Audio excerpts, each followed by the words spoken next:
A little girl looms over Toronto's Sterling Road, a heart-shaped balloon slipping her grasp. If that little branding exercise somehow slid by you, fear not. A slathering of text along the full length of the industrial building turned condo showroom hosting it makes it clear. The art of Banksy, it reads, never mind the nuance. It's a sign, if you'll pardon the pun, of things to come. This exhibition of the obnoxiously famous British street artist, a North American premiere hyped by concert promoter Live Nation, is nothing if not obvious.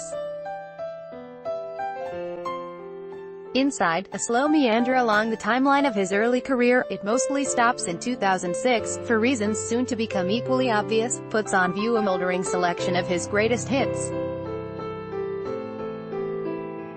A room deep in The Art of Banksy, a splashy spectacle devoted to the ultra-famous street artist, which he has disavowed, shows one of his most famous works, parodying the photo of American Marines raising the U.S. flag in Iwo Jima, photo from the Second World War with impoverished youth doing the same in a junkyard. Andrew Francis Wallace, Toronto Star, a print of Balloon Girl at The Art of Banksy. More than any other, the image has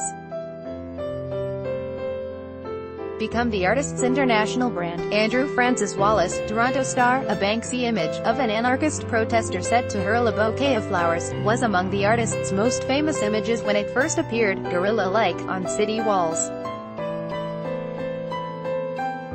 Behind glass, its urgency becomes lifeless. Murray White, Toronto Star. That's not to say Banksy's provocations of bygone days feel somehow passé. At his best, his stinging critiques of crass consumerism and uptight social mores made him one of the most sharply relevant artists of his moment, but as an exhibition, there is nothing new to see here, or be said, about an undeniably fertile moment, now more than a decade past. Maybe that's as it should be. Banksy wouldn't be the first artist to become the subject of gauzy hagiography, though that tends to be reserved for the dead, as canons are built and revised. Banksy's very much aliveness and engagement with the current moment is part of what makes this experience so flat. I'm one who thinks some of Banksy's best work has been in recent years, around such things as the refugee crisis in Europe, not to mention epic-scale recent installations like Dismaland, a bleak amusement park skewering a culture obsessed with distraction, from 2015, or last year's walled-off hotel in the West Bank, a dark satire of a tourist attraction snuggled up to Israel's infamous security wall. By contrast, The Art of Banksy is the static entombment of a practice that has relied on boldness and surprise for much of its impact. Article continued below. There's a reason for that. Promotional priorities aside, the artist himself has disowned the show, saying it's not representative of him in any real way. Fair enough, he's long since moved on to other things, much of this work a distant memory, whatever its place in the collective cultural memory. Still, an exhibition of a living artist's work that the artist himself completely disavows? If that's not an alarm bell, what is? Even so, at $35 a head and more than 50,000 tickets sold for its month-long run, The Art of Banksy checks in as a modest blockbuster. Yayoi Kusama did 200,000 over 3 months at the Ago. To compare that, it's all happening right here, in a building that, not so long ago, provided a haven for a community of local artists before a surge in property values squeezed them out, makes for an unintended irony the artist might appreciate. If The Art of Banksy is the apex of the blatant commercialization of an artist's work against his will, then 213 Sterling Road, once a hub for a generation of local independent creatives, is an appropriate tomb. The show's huckster as Sheen slips into its cavernous space, once a sports arena for locals, now a flashpoint of real estate speculation run amok, like a hand in a glove. Love the neighborhood, the show's website effuses. It's an enthusiastically glib dance on a very fresh grave. Read more, Banksy exhibit lets a famed PR thing resurface. What would Banksy think of Toronto's new Banksy? Banksy, you probably don't need to be told, made his name as a guerrilla street artist in his hometown of Bristol, England. Using stencils for the most part, he'd surreptitiously spray works on walls around town, and the reaction was part of the piece.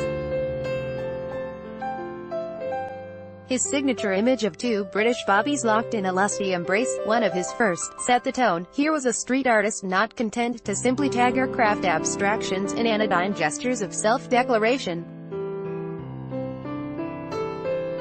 This was someone willing to take on the structures of uptight British society with a radically acidic glee.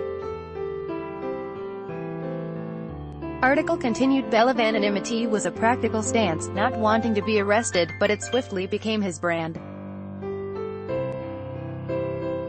As his reputation and prominence grew, so did those wanting to out him. So far, no good.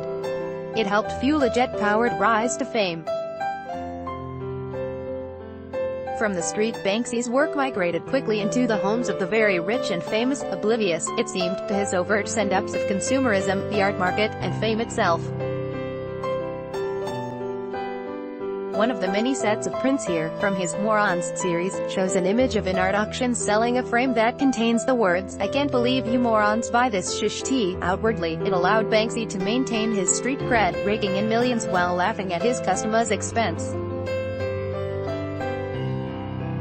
One thing the art of Banksy has helped to reveal, though maybe not on purpose, is how much of an industry Banksy really was.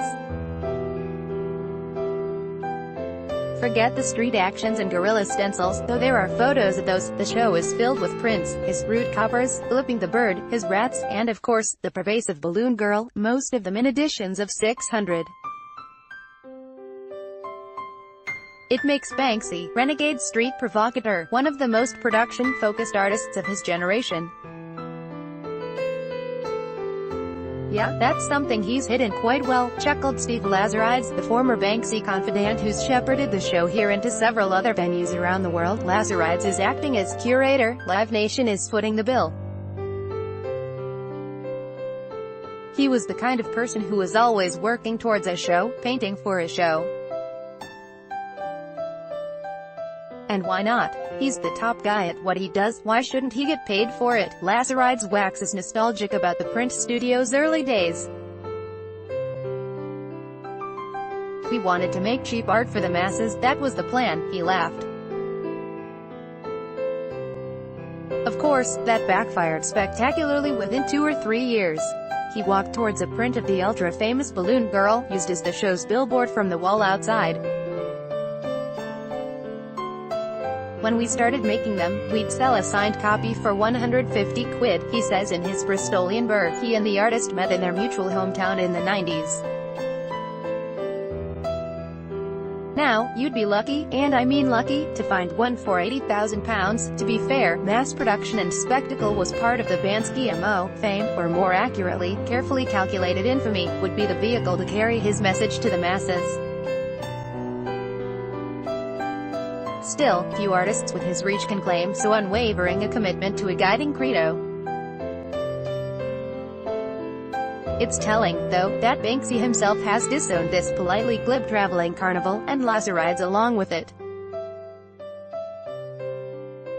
He confirms that he hasn't spoken to the artist in more than a decade. It's been the most peaceful 10 years of my life. He laughs. A master satirist, Banksy's mark is stamped indelibly on the culture. This kind of display does little to situate the significance of those efforts, largely because it don't care to exchanging depth for a surface skim and quick payday. It leaves me to wonder what a proper museum effort might do with the artist's public actions and trenchant themes, an exploration, by now, long overdue. The artist's long career is entwined with rough takes on big ideas like anti-consumerism, poverty, disenfranchisement, state control, imperialism, freedom of speech and the very system of mass culture itself. Over time, we might come to see Banksy as a Warhol with his sharp critique of media, fame on consumerism, or a Goya with his darkly biting social wit.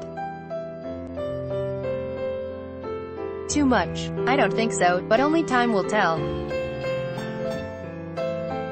Will you see anything but the faintest glimmer of that here? Of course not, because that's neither the intention nor the point.